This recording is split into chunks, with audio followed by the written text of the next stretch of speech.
প্রত্যেকটা কাজের একটা নিয়ম আছে। রব্বে কারীম আপনার আমার উপরে নামাজ ফরজ করেছেন। নামাজ পড়ার জন্য একটা নিয়ম আছে। প্রত্যেকটা নেক কাজ করতে হইলে একটা নিয়মের উপরই আমাদেরকে করতে হয়। ঠিক তদ্রূপভাবে রব্বে কারীম এই মহরম মাসের ভিতরে আপনার আমার জন্য কিছু নিয়ম, কিছু আমল রেখেছেন, যে আমলগুলো যদি আমরা করতে পারি, হাদিসে মুবারাকার ভিতরে আল্লাহর হাবিব বলেন এক বৎসরের পূর্বের এক বছরের গুনাহ রব্বে কারীম মাফ করে দেবে। বলেন সুবহানাল্লাহ। এটা একমাত্র মহরম মাসের ভিতরে রব্বে কারীম এই ফজিলতটা রেখেছেন।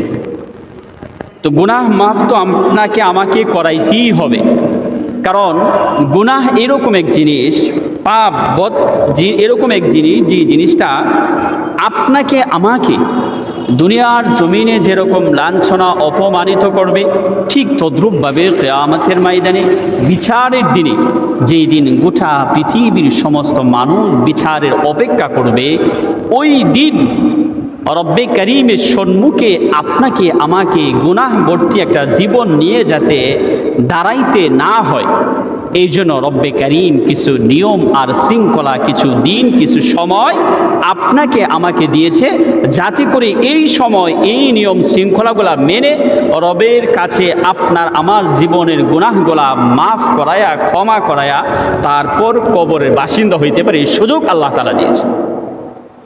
মুআজ্জাজ হাজিরিন, শুধু আপনি আমি গুনাহ করছি, গুনাহের পর গুনাহ করে যাচ্ছি, আপনার আমার কলবের ভিতরে কোনো ভয় আসতেছে না, গুনাহ আপনার আমার কাছে মজা লাগতেছে, ভালো লাগতেছে, তার মানে হলো আমি আপনি গুনাহের ভিতরে বেশি দাবিত হয়ে গেছি, যেই কারণে আপনার আমার গুনাহ করতে ভালো লাগে, নেক করতে ভালো লাগে না। মুআজ্জাজ হাজিরিন, ঠিক তদ্রূপভাবে প্রত্যেকটা মানুষের হায়াতের জিন্দিগির প্রত্যেকটা সময়, শুরুতেই প্রত্যেকটা সময়টাই হায়াত, আর হায়াতটাই হলো সময়। প্রত্যেকটা সময় ওই দিন বিচারের দিনে আপনার আমার বিপক্ষে দাঁড়িয়ে যাবে এবং রবের কাছে আপনার আমার বিরুদ্ধে সে নালিশ শুরু করে দেবে। যে ব্যাপারে আপনি আমি মনে করছি যে সময় হয়তোবা, জমিন হয়তোবা, সময় হয়তোবা, হাত হয়তোবা, কান হয়তোবা, আমার চক্ষু, আমার চামড়া, আমার দেহ হয়তোবা আমার সাক্ষী হবে না, কিন্তু না, আপনার আমার ভিতরে আল্লাহ পাক রব্বুল আলামিন যা দিয়েছেন, একটা শরীরের অঙ্গ প্রত্যঙ্গ, মুখ থেকে শুরু করে শরীরের চামড়া, হাত পা, চক্ষু, কান সহ যত অঙ্গ প্রত্যঙ্গ আল্লাহ পাক রব্বুল আলামিন দিয়েছেন, প্রত্যেকটা অঙ্গ প্রত্যঙ্গ ওই দিন আপনার আমার বিরুদ্ধে সাক্ষী দেবে। বলেন নাউজুবিল্লাহ। মুআজ্জাজ হাজিরিন, আপনার আমার বিরুদ্ধে যদি আমার আপনার অঙ্গগুলা সাক্ষী দেওয়া শুরু করে দেয়, তাহলে ওই জায়গা থেকে বের হয়ে আল্লাহ পাকের জান্নাতে ঢোকা আপনার আমার জন্য কঠিন হয়ে যাবে। কিন্তু সাক্ষী দিবে, আমি আপনি যতই ভুলে যাই যে হয়তোবা এগুলো আপনার আমার পক্ষে বা বিপক্ষে সাক্ষী হবে না, না, প্রত্যেকটা অঙ্গ প্রত্যঙ্গ আপনার আমার পক্ষের বিপক্ষের সাক্ষী হয়ে যাবে। সময় আপনার আমার পক্ষের বিপক্ষের সাক্ষী হয়ে যাবে। আল্লাহ পাক রব্বুল আলামিন কুরআনুল কারীমের সূরা জিলজালের 4 এবং 5 নম্বর আয়াতের মধ্যে বলেন, ইয়াউমা ইযিন তুহাদ্দিসু আখবারাহা বিআন্না রাব্বাকা আও হালাহা। ওই দিন ওই মাটি ওই দিন আপনার আমার বিপক্ষে দাঁড়ায় যাবে, আপনার আমার বিরুদ্ধে সাক্ষী দেওয়া শুরু করে দিবে। ওই দিন রবের দরবারে আপনাকে আমাকে বিচারের কাঠগড়ায় দাঁড় করায় দিবে। আজকে আমি আপনি যেই মাটির মধ্যে দাঁড়ায় গুনাহ করছি, যেই মাটির মধ্যে দাঁড়ায়, যে মাটির উপরে দাঁড়ায় আল্লাহ পাকের নাফরমানি করছি, ওই মাটি ওই দিন মুখ খুলতে শুরু করে দিবে। আল্লাহ পাক রব্বুল আলামিন মাটির জবান খুলে দিবে, আর মাটি আপনার আমার প্রত্যেকটা কাজের সাক্ষী ওই দিন হয়ে যাবে। এই জন্য আল্লাহ পাক রব্বুল আলামিন বলেছেন যে বান্দা, তুমি কি মনে করছো যে এই জায়গার মধ্যে দাঁড়া তুমি গুনাহ করছো, রব তোমাকে ধরবে না? আমি রবের ক্ষমতা এরকম থাকবে, যে জায়গা দ্বারা গুনাহ করেছো ওই জায়গা ওই দিন তোমার বিপক্ষে সাক্ষী দেওয়া শুরু করে দিবে। এই জন্য তো আল্লাহ তাআলা বলছেন ইয়াউমা ইযিন তুহাদ্দিসু আখবারাহা, ওই দিন মাটি তার সমস্ত কথাগুলা ওই স্পষ্টভাবে আল্লাহ পাকের সামনে বলতে থাকবে। মুআজ্জাজ হাজিরিন, মাটি সাক্ষী দেওয়ার পরে আমাদের ধারণা আসতে পারে যে রব্বে কারীম হয়তোবা আপনাকে আমাকে আমার যে জবান দিয়েছে, হাত দিয়েছে, পা দিয়েছে, এগুলো মনে হয় সাক্ষী দিবে না। কিন্তু না, আল্লাহ পাক রব্বুল আলামিন সূরা ইয়াসিনের ভিতরে আল্লাহ পাক রব্বুল আলামিন আয়াতের মধ্যে বলেন, আল ইয়াউমা নাখতিমু আলা আফওয়াহিহিম ওয়া তুকাল্লিমুনা আইদিহিম ওয়া তাশহাদু আরজুলুহুম বিমা কানু ইয়াকসিবুন। মুআজ্জাজ হাজিরিন, ওই দিন আপনার আমার এই যে হাত দিয়ে গুনাহ করেছি, ওয়াতুকাল্লিমুনা আইদিহিম, ওই দিন ওই হাত, আপনার আমার হাত কথা বলবে, সাক্ষী দিবে। ওই দিন কেউ বাকি থাকবে না, আপনার আমার অঙ্গ প্রত্যঙ্গের কোনো একটা জায়গা বাকি থাকবে না যেই জায়গা আপনার আমার বিপক্ষে সাক্ষী না দিবে। মুআজ্জাজ হাজিরিন, এই জন্যই আপনাকে আমাকে গুনাহ করার আগে, পাপ কাজ করার আগে, আল্লাহ পাকের নাফরমানি করার পূর্বেই আপনাকে আমাকে চিন্তা করা লাগবে যেই জায়গায় দাঁড়িয়ে আমি গুনাহ করছি। সূরা জিলজালের ভিতরে আল্লাহ পাক রব্বুল আলামিন বলেছেন ওই জায়গা আপনার আমার বিপক্ষে সাক্ষী হয়ে যাবে। যেই হাত দিয়ে আমি গুনাহ করছি, সূরা ইয়াসিনের 65 নম্বর আয়াতের ভিতরে আল্লাহ পাক রব্বুল আলামিন বলেন ওই হাত আপনার আমার সাক্ষী হয়ে যাবে। তার মানে আমি আপনি যাই করি না কেন, প্রত্যেকটা জিনিসেরই হিসাব আছে, প্রত্যেকটা জিনিসের হিসাব আছে, প্রত্যেকটা কাজের জায়গার হিসাব আল্লাহ পাক রব্বুল আলামিন রাখছেন। কিভাবে রাখছেন? আল্লাহ পাক রব্বুল আলামিন কোরআনুল কারীমের আরেক আয়াতের ভিতরে বলেন যে এই হিসাবের জন্য আমি রব্বে কারীম ফেরেশতা নিয়োগ করে রাখছি। এই ফেরেশতাগুলা জমিন থেকে নিয়ে আপনার কবর পর্যন্ত, আমার কবর পর্যন্ত প্রত্যেকটা কাজের হিসাব কুংকানুভাবে ফেরেশতা লিখে রাখতেছে। আল্লাহ পাক রব্বুল আলামিন বলেন কিরামান কাতিবিনা ইয়ালামুনা মা তাফআলুন, তোমরা যা করো সম্মানিত এই দুই ফেরেশতা সমস্ত কিছু জানে এবং লিপিবদ্ধ করে রাখছে। আমি আপনি ছোট থেকে ছোট একটা গুনাহ করছি, অন্ধকারের ভিতরে আপনার আমার গুনাহ হয়েছে, এত ছোট গুনাহ যেটা লেখায় আসে না, কিন্তু রব বলেন যে না, আমার ফেরেশতা ছোট থেকে ছোট যে গুনাহটা আছে ওই গুনাহটাও ওই দিন লিখে রাখবে। হয়তোবা আপনার আমার এখন বুঝে আসতেছে না, কিন্তু কিয়ামতের ময়দানে যেই দিন আপনার আমার বিচারের কাঠগড়ার ভিতরে দাঁড়াইতে হবে, ওই দিন বুঝে আসবে আপনার আমার এই ছোট গুনাহ আর বড় গুনাহ, এইটার জন্য আপনাকে আমাকে কতটুক আল্লাহ পাকের জাহান্নামের আগুনের মধ্যে জ্বলতে হবে। মুআজ্জাজ হাজিরিন, হাদিস মুবারাকার ভিতরে আল্লাহর হাবিব বলেন জাহান্নামীদের আগুনের ভয়াবহতা এরকম হবে, জাহান্নামীদের আগুনের কারণে মানুষের শরীর জ্বলছে পুড়ে কালো ছায়ের মতো হয়ে যাবে। দুনিয়ার সামান্য আগুনের কষ্ট যন্ত্রণা যদি আপনার আমার সহ্য না হয়, তাহলে একটাবার চিন্তা করেন যে জাহান্নামের আগুনের ভয়াবহতাটা কিরকম হবে। আর ওই দিন আল্লাহ পাক রব্বুল আলামিন গোটা পৃথিবীর সমস্ত মানুষদেরকে ডেকে ডেকে বলবে তোমাকে আমি হায়াতের জিন্দেগি দিয়েছিলাম, সময় দিয়েছিলাম, হায়াত দিয়েছিলাম, কিন্তু তুমি ওই হায়াত আর ওই সময়টা তুমি কাজে লাগাও নাই। মুআজ্জাজ হাজিরিন, এই জন্য রসুল আকরাম সাল্লাল্লাহু আলাইহি ওয়াসাল্লামের আদর্শের দিকে যদি আমরা যাই, আল্লাহর হাবিবের জীবদ্দশায়, অর্থাৎ আল্লাহর নবীর উপর যেই দিন থেকে ফরজ ওয়াজিবগুলা মানা জরুরি হয়ে গেল, ওই দিন থেকে নিয়ে আল্লাহর হাবিবের দুনিয়া ত্যাগ হয়ে যাওয়ার আগ মুহূর্ত পর্যন্ত আল্লাহর নবী 4টা আমল ছাড়ে নাই। কয়টা আমল? 4টা আমল। যেহেতু মুহররম মাস শুরু হয়েছে, এই আমলগুলা আপনার আমার খেয়াল করা লাগবে।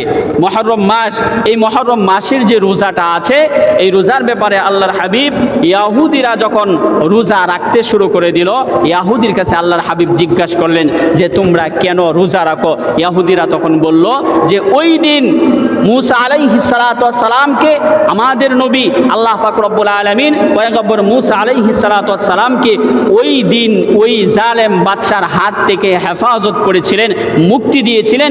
এই জন্যই আমরা এই মুহররমের 10 তারিখে রোজা রাখি।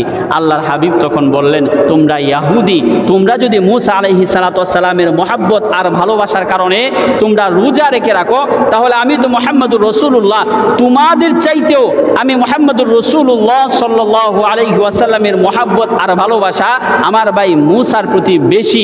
তার মানে তোমরা যেহেতু রোজা রাখছো, তোমরা একটা করে রোজা রাখো, আগামী বছর যদি আমি মুহাম্মদুর রাসূলুল্লাহ জীবিত থাকি, বেঁচে থাকি, তাহলে আমি 2টা রোজা রাখবো। কয়টা? 2টা। একটা হলো 9-10, আর না হয়তো বা 10-11, মানে 10 তারিখের যে রোজাটা ওইটা রাখা লাগবেই।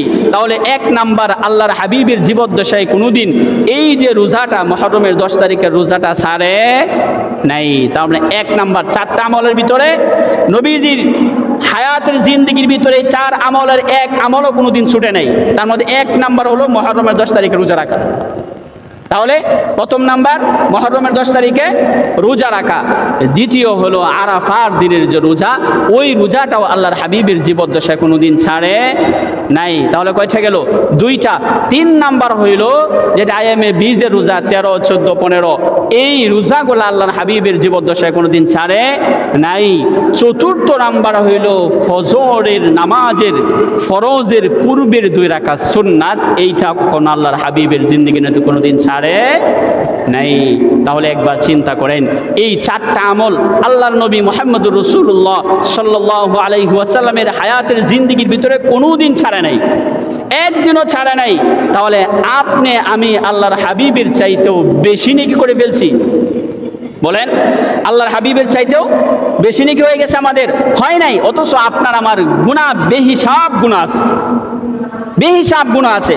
প্রত্যেক জায়গা আপনার আমার বিরুদ্ধে ইয়াউমা ইযিন তুহাদ্দিসু আখবারাহা, ওই দিন দাঁড়ায় দাঁড়ায় সাক্ষী দিতে পারবে ওই জায়গা যারা গুনাহ করছে বেশি নেকির চাইতেও, এরকম সাক্ষী হয়ে যাবে। অথচ আল্লাহর হাবিব বলেন, আমার হায়াতের জিন্দেগির ভিতরে এই 4 আমল কোনোদিন আমি ছাড়ি নাই। তাহলে 1 নাম্বার 10 মুহররমের রোজা, 2য় নাম্বার আরাফার রোজা, 3য় নাম্বার হলো ফজরের যে সুন্নাহ আছে, ফরজের পূর্বে 2 রাকাত সুন্নাত, এই সুন্নাত। 4র্থ নাম্বার হইল আইএমএ 20, 13, 14, 15, এই রোজাগুলো আল্লাহর হাবিবের জিন্দেগিতে কোনোদিন ছাড়ে নাই। তাহলে আপনি আমি কি রোজাগুলো ছাড়তে পারবো? বলেন, ছাড়তে পারবো? পারবো না।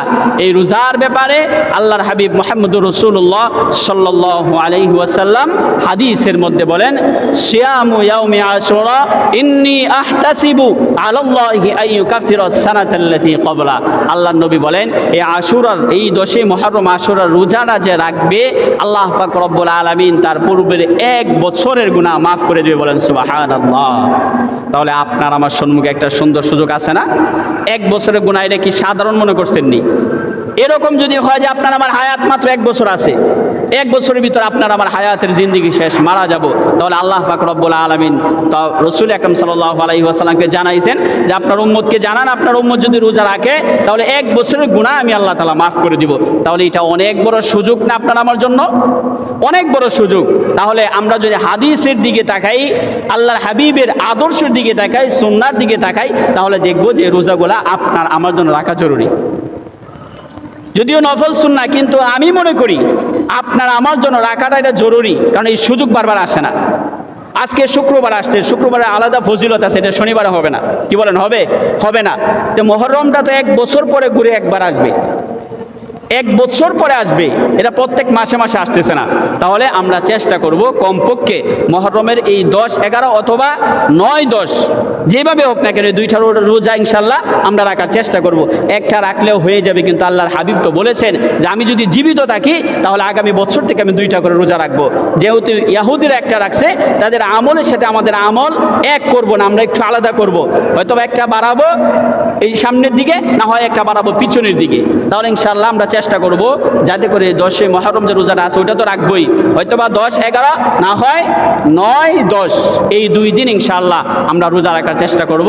আল্লাহ পাক রব্বুল আলামিন সবাইকেই রোজাগুলো রাখার তৌফিক দান করুক। আমরা সবাই বলে আমিন। মুআজ্জাজ হাজিরিন, আল্লাহ পাক রব্বুল আলামিন সূরা ইয়াসিনের মধ্যে বলেছেন, আল ইয়াউমা নাখতিমু আলা আফওয়াহিহিম ওয়া তুকাল্লিমুনা আইদিহিম। আজকে আপনার আমার যে হাত দিয়ে কাজ করছি, যে হাত দিয়ে গুনাহ করছি, যে হাত দিয়ে নেক কাজ করছি, এই হাত দিয়ে যা করছি প্রত্যেকটা জিনিসের জন্য, প্রত্যেকটা কাজের জন্য আল্লাহ পাক রব্বুল আলামিন ওই দিন ওই হাতের জবান খুলে দিবেন, আর ওই হাত কিন্তু ওই দিন আপনার আমার বিপক্ষে সাক্ষী দাঁড়ায় যাবে। তো আল্লাহ পাক রব্বুল আলামিন যেহেতু বলেছেন যে হাত আপনার আমার বিরুদ্ধে দাঁড়ায় যাবে, ওই দিন কিন্তু কিয়ামতের ময়দানে, বিচারের দিনে আপনার আমার বাঁচার কোনো সুযোগ থাকবে না। মুআজ্জাজ হাজিরিন, এই জন্যই কমপক্ষে নেক যদি কমও হয়, কমপক্ষে গুনাহ করা যাবে না। নেক কম হইলেও কমপক্ষে গুনাহ করা যাবে না, গুনাহ ছেড়ে দিতে হবে, গুনাহমুক্ত জীবন আপনার আমার গড়তে হবে।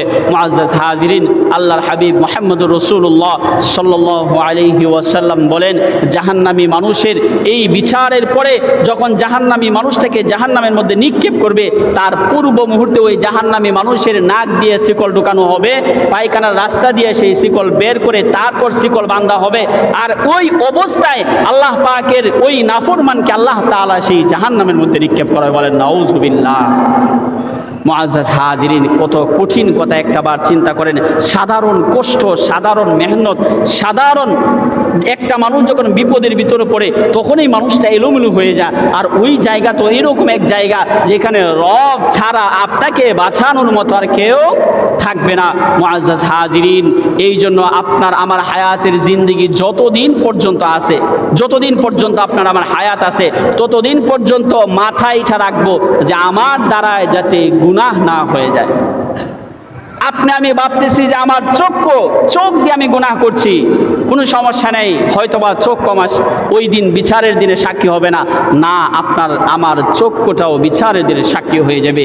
যে জবান দিয়ে কথা বলছি, যে জবান দিয়ে আমরা মিথ্যা কথা বলি, যে জবান দিয়ে মানুষের সাথে খারাপ আচরণ করি, ওই জবান ওই দিন আপনার আমার বিপক্ষে দাঁড়ায় যাবে। ওই দিন বুঝে আসবে যে ওই জবান দিয়ে কেন ভালো কথা আমি বলি নাই, কেন মিথ্যা কথা বলছি, জবান দিয়ে কেন মানুষকে কষ্ট দিয়েছি, জবানকে কেন আমি গুনাহের কাজে লাগাইছি, ওইটা ওই দিন বুঝে আসবে, এর আগে বুঝে আসবে না। মুআজ্জাজ হাজিরিন, আল্লাহ পাক রব্বুল আলামিন বলেছেন কিয়ামতের ময়দানে ওই দিন যেদিন মানুষের আমলনামা হাতে আসবে, লা ইউগাদিরু সগীরাতাও ওয়ালা কাবীরাতান ইল্লা আহসাহা, ওই দিন আল্লাহ পাক রব্বুল আলামিন যখন আমলনামা হাতের ভিতরে দিবে, মানুষ বললে হায় হায়, এটা কেমন আমলনামা যে আমলনামার ভিতরে সগীরাতান ছোট্ট থেকে ছোট্ট একটা গুনাহ ছাড় দেয় নাই, ওয়ালা কাবীরাতান বড় গুনাহটাও ছাড় দেয় নাই, এটা কেমন আমলনামা। ওই দিন মানুষ বলবে, আল্লাহ আমাকে যদি আমলনামা তুমি আমার হাতে না দিতে আমি খুশি হইতাম। কত কঠিন পরিস্থিতির ভিতরে মানুষ দাঁড়াবে, মানুষ বলতে থাকবে, মালিক ওই আমলনামার আমার দরকার নেই, কি দরকার ছিল আমলনামা আমার সম্মুখে আনার, দেখতে চাইবে না। আমলনামা দেখে মানুষ ভয়ে থরথর করে কাঁপতে থাকবে, আর ওই সময়ই রব হুকুম দেবে, অর্ডার দিবে জাহান্নামী ফেরেশতাদেরকে, যাও তাকে বাঁধার পরে আমার এই অগ্নিকুণ্ড জাহান্নামের মধ্যে নিক্ষেপ করো। বলেন নাউজুবিল্লাহ। মুআজ্জাজ হাজিরিন, এই কঠিন অবস্থার থেকে যদি আমরা বাঁচতে চাই, তাহলে নেক আমল ছাড়া আমাদের সম্মুখে আর কোনো রাস্তা নেই। নেক আমল ছাড়া কিছু নেই, নেক আমল করতে হবে, গুনাহ ছেড়ে দেওয়া লাগবে। যতদিন না পর্যন্ত আপনার আমার গুনাহ ছাড়ার মতো মন মানসিকতা না আসবে, ততদিন পর্যন্ত নেক আমল আপনার আমার কাছে ভালো লাগবে না। যেই দিন দেখবো আপনার আমার গুনাহ ছাড়তে পারতেছি, গুনাহ করতে এখন আর ভালো লাগে না, গুনাহটা দেখলে ভয় লাগে, আল্লাহ পাকের জাহান্নামের ভয় আসে, আযাবের ভয় আসে, ওই দিন দেখবেন আপনার নেক কাজ করতে ভালো লাগবে। তখন দেখবেন গুনাহের মিথ্যা কথা, গুনাহের কাজ, গুনাহের যত উপসর্গ আছে প্রত্যেক জায়গা থেকে আপনি সরে আসবেন, নিজেকে আপনি চেষ্টা করবেন হেফাজতে, গুনাহ থেকে হেফাজতে রাখার। ওই দিন বুঝবেন যে আল্লাহ পাক রব্বুল আলামিন হয়তোবা আমার উপর হেদায়েত দিয়েছে। এর আগ পর্যন্ত আমি আপনি যা করছি, হাত দিয়ে গুনাহ করছি, আমার হাত আল্লাহ পাকের ভয়ে কাঁদে না। পা দিয়ে গুনাহ করছি, ওই পা গুনাহের দিকে যাচ্ছে, একটা বার ওই পা কাঁপে না যে আমি গুনাহ করছি। চক্ষু দিয়ে আমি গুনাহ করছি, এই চক্ষু একটা বার ভয় পায় না যে এই চোখের মধ্যে রব্বে কারীম ওই দিন জ্বলন্ত জাহান্নামী সীসা দিয়া চোখের ভিতরে ছেড়ে দিবে। আজকে দুনিয়ার সামান্য তাপ চোখ দিয়ে সহ্য হয় না, যদি ওই দিন জাহান্নামের জ্বলন্ত আংড়া দিয়ে যদি চোখের ভিতরে লোহা দিয়ে যদি ছেড়ে দেওয়া হয়, তাহলে আপনার আমার অবস্থাটা কি হবে? চোখ দিয়ে গুনাহ করছি, আপনার আমার ভিতরে ভয় নাই। জবান দিয়ে গুনাহ করছি, ভয় নাই। হাত দিয়ে গুনাহ করছি, ভয় নাই। পা দিয়ে গুনাহ করছি, ভয় লাগছে না। দিমাগ দিয়ে, মাথার চিন্তা দিয়ে গুনাহ করছি, মানুষকে কিভাবে ক্ষতি করা যায় চিন্তা করছি, ভয় আসতেছে না। মুআজ্জাজ হাজিরিন, আপনাকে আমাকে বুঝতে হবে এখনো পর্যন্ত এই যে তাকওয়াল কুলুব যেটা আছে, এই কলবটা এখনো পর্যন্ত আল্লাহ পাকের ভয় এটার ভিতরে ঢুকে নাই। যেই দিন এইটার ভিতরে আল্লাহ পাকের ভয় ঢুকে যাবে, যেদিন মনে হবে যে এইটা গুনাহের টুকরা, এই টুকরাটাকে ফ্রেশ করা লাগবে, এটা যেদিন ফ্রেশ হয়ে যাবে, ওই দিন প্রত্যেকটা গুনাহের কাজে যাওয়ার পূর্বেই ভয় লাগবে। মনে হবে যে আমি চলে যাব, আমাকে কবরে যাওয়া লাগবে, ৬০-৭০ বছরের রঙ্গমঞ্চ ছেড়ে দেওয়া লাগবে, দুনিয়া কেউ থাকতে পারে না, থাকতে পারবেও না। নবীরা পর্যন্ত পারে নাই, যাদের গুনাহ রব্বে কারীম পূর্বের পরে সব গুনাহ মাফ করে তারপরে জমিনের মধ্যে পাঠায়, ওই নবীরা কেউ থাকতে পারে না। আমি আপনি কি করে থাকবো? মুআজ্জাজ হাজিরিন, ওই চিন্তাটা যেই দিন আপনার আমার ভিতরে চলে আসবে, ওই দিন বুঝবো যে হ্যাঁ, আল্লাহ পাক রব্বুল আলামিন হয়তোবা আমার উপর রহম করছে, দয়া করছে, মায়া করছে। এখন গুনাহ ভালো লাগে না, নেক কাজ ভালো লাগে, সেজদা ভালো লাগে, হক সত্য কথা বলতে ভালো লাগে, মিথ্যার দ্বারে কাছে যাইতে মন চায় না। ওই দিন বুঝে আসবে যে আল্লাহ তাআলা হয়তোবা আমাকে হেদায়েতের রাস্তায় তুলছে। আজীবন আমরা পড়ছি ইহদিনাস সিরাতাল মুস্তাকিম। আল্লাহ আমাদেরকে সহজ সরল একটা রাস্তায় চালাও, যে রাস্তাটা কি নিয়ামতপূর্ণ একটা রাস্তা। কিন্তু এখনো পর্যন্ত এই সূরা ফাতিহা 5 ওয়াক্ত নামাজই পড়া হচ্ছে না। 5 ওয়াক্ত নামাজের প্রত্যেক রাকাতে, সেটা আপনি ফরজ পড়েন, ওয়াজিব পড়েন, সুন্নত পড়েন আর নফল পড়েন না কেন, প্রত্যেক রাকাতই সূরা ফাতিহা আছে না নাই? আছে। কিন্তু এখন পর্যন্ত সূরা ফাতিহার উপর আপনার আমার আমলই হয় নাই। একটাবার চিন্তা করেন, গায়রিল মাগদুবি আলাইহিম ওয়ালাদ-দাল্লিন, ওই রাস্তায় যাইতে নিষেধ, ওই রাস্তায় আমাকে তুমি পরিচালিত করিও না, যেই রাস্তাটা গাফেলদের রাস্তা, যে রাস্তাটা জাহান্নামের দিকে গেছে, যে রাস্তার মানুষগুলা জাহান্নামী, ওই রাস্তা আমাকে পরিচালিত করিও না। প্রত্যেক দিন বলতেছি, কিন্তু আমি চলতেছি।